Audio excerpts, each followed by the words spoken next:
And we have some breaking news from the NBA. The Phoenix Suns plan to release point guard Chris Paul. That is according to Turner Sports. Paul has spent the past 3 seasons with Phoenix, including his only appearance in the NBA Finals in 2021. The 12-time All-Star averaged a career-low 13.9 points per game last season and turned 38 in May. We have our coach, Avery Johnson, joining us from Miami ahead of Game 3. But aside from all of that, this is some big news out of the NBA, coach. And when you're hearing this, I know there's been a lot of question around CP3 and the Suns and what his future is going to look like. Were you shocked when you heard this about Chris Paul? Yes, definitely a little bit surprised. But first of all, I want to congratulate Chris Paul because he did an outstanding job overall with the Phoenix Suns, helped them get to an NBA Finals. They were 2 games away from winning the championship. When Chris Paul got traded to the Phoenix Suns, it helped change their culture, reinvigorate their fan base. Unfortunately, he couldn't stay healthy the last several years, especially when they traded for Kevin Durant. So I think this is a time for a celebration. And on one hand, sure, he's probably a little bit disappointed. The CP3 fans of the Suns are, but this was a business move. His contract was only partially guaranteed. They want to get younger, more athletic. They need to get some bodies in the door because this team lost some key role players and a lot of depth in that trade for Kevin Durant. And when Chris Paul's not healthy, that puts a lot of strain on Devin Booker and Kevin Durant. But overall, job well done by Chris Paul. Coach, let's talk more about Booker and Durant. You mentioned their depth. So with CP3 out of there, what kind of freedom does this give to Phoenix to sort of build around Booker and Durant?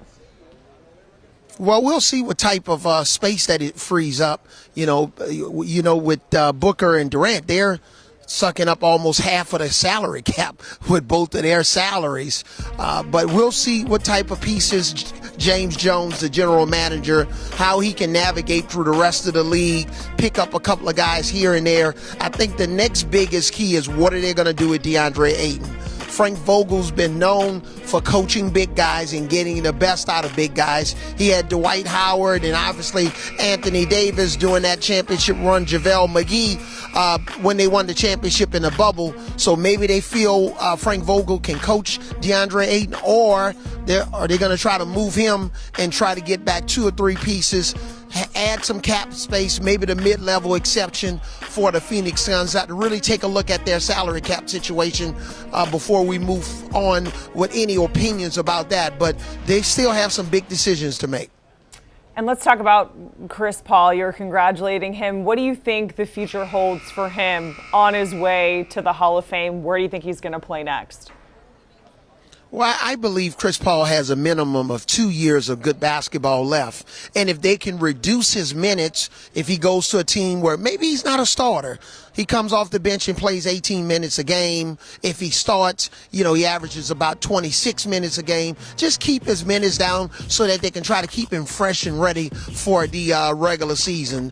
I'm sure the Lakers are going to be one of his first phone calls. His buddy LeBron James, I know they've always wanted to play together. So I'm positive his kids and his family lives in Los Angeles. So that might be one of the ideal landing spots for a guy like Chris Paul at this stage of his career.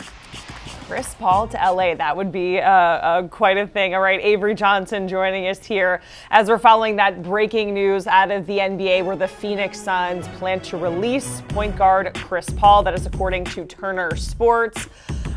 Coach right now is in Miami for Game 3 of the NBA Finals this season, but right now we are looking at the odds to win the 2024 NBA title, because it's never too soon, right? The Nuggets, they are the odds-on favorite at plus 475, followed by the Celtics, Bucks, and then you see the Suns coming in there at plus 800.